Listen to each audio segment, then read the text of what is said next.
So Dave, when he wanted to make it clear that when I said in the social media when it was founded by Dave Mays and John Schechter, that's the story that's on Wikipedia. And he wanted to make it clear that he would prefer the phraseology when it was still being run out of the Harvard dorms.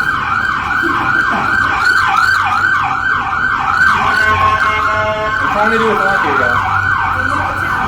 I know, right? Right as you're saying the key thing, right? It's got to be right at the key moment.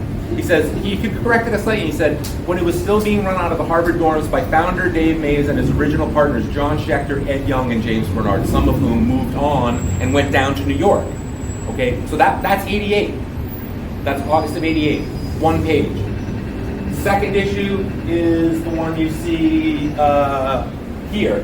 This was about 4 pages.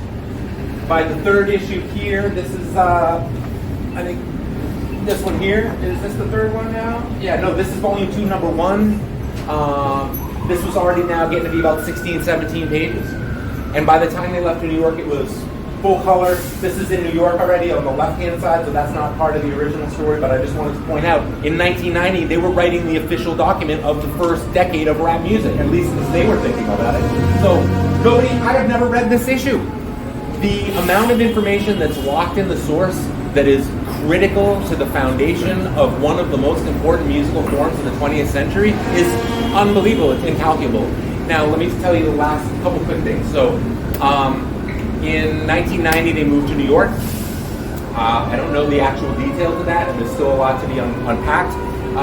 But I'll just say one last thing, which is, I've been waiting to do this story until we had enough of the collection, right? You don't want to start a story about something this important with just a couple. We had a couple issues. This one, I'll tell you how I got this one. This is where I found my first copy of the Source magazine in the Soprahaza record, which if you know about Eric B. and Rakim, you know a little bit about this record as a crossover record. And this was being thrown out at Touch 106. And I went down there and I was doing an interview with MC Spice, and I'm like, what are all these records? Are you getting rid of these? He goes, yeah, they're all going out the door. And I'm like, I took every single one of them. I took a whole trunk full of records.